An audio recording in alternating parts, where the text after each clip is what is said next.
All right, so here's another, what I would refer to as a Hanon drum exercise. This is, again, a term that I got from my marching instructors. Basically, the idea behind Hanon on piano is they're finger exercises to build strength, but same thing with drumming. You got your rudiments, you got 100 different things out there that will help you build up your rhythmic repertoire and your rhythmic vocabulary, but this is pretty commonly used exercise. The idea, again, is just groupings of three. It's, you can play groupings of 3 and 16th notes. You can play them as triplet eighth notes. You can play a lot of different groupings of 3 in any type of meter and any type of time signature.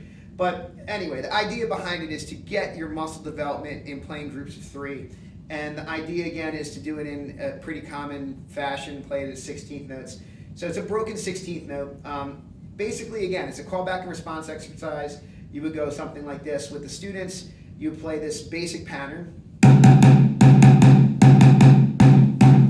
have them call back. Bop, bop, bop, bop, bop, bop, bop, bop, bop, bop, bop. You can do different variations where you can do 2 rights, 2 lefts. I like to do just the right, just the left, just the right, just the left, and then start throwing in more rhythms that you might just do. You might improv, or something that you might just feel at the moment that the group can handle. A lot of times, depending on the age appropriateness of what class you're teaching, you might change up the call back and response differently.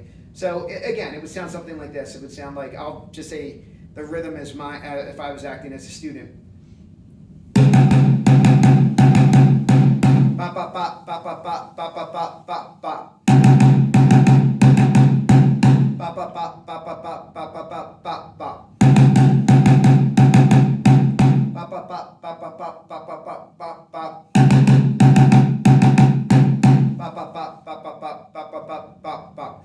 Now, just to give you a side note, if you were going to really teach like more standard drumming, like really trying to be specific, which I'm not, you would want to get more specific about using like the German grip in a 45-degree angle or left-hand traditional grip. Again, we're working with brand new beginner. If you want to use what they call as American Standard grip or African grip, which is another variation, basically where your hands are kind of in between French and German grip, and you use a tri-finger fulcrum. However you're holding a stick, it really doesn't matter. I'm not going around the room critiquing every kid and making sure that every single kid is playing the exact formation of what I want to do, like a drum line. So again, it's bucket drumming. It's not so you're trying to get music. I'm not trying to replicate a drum line on a bucket. So the real version of the exercise, if you do want to try it, the real version of the exercise has multiple parts. One of the part, and again, this would be a high school level snare drum. You should have kids to be able to play this maybe in 8th grade as well. But it takes a little time for this to work. So it's simple. It's just.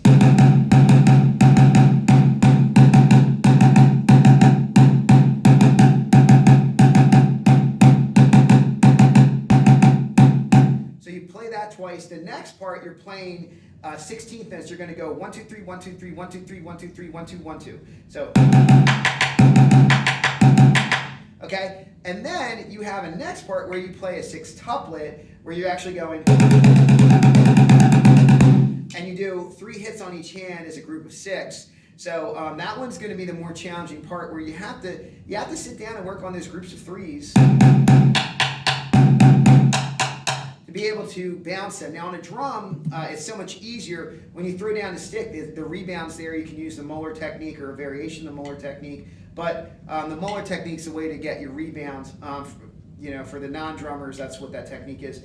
But basically, it's like you're throwing down the stick and you're getting 3 bounces for 1 hit. So the idea behind it is going to take time. If you really want to work on your kids getting your speed up, you just have to get the metronome fully together. The exercise would sound like this.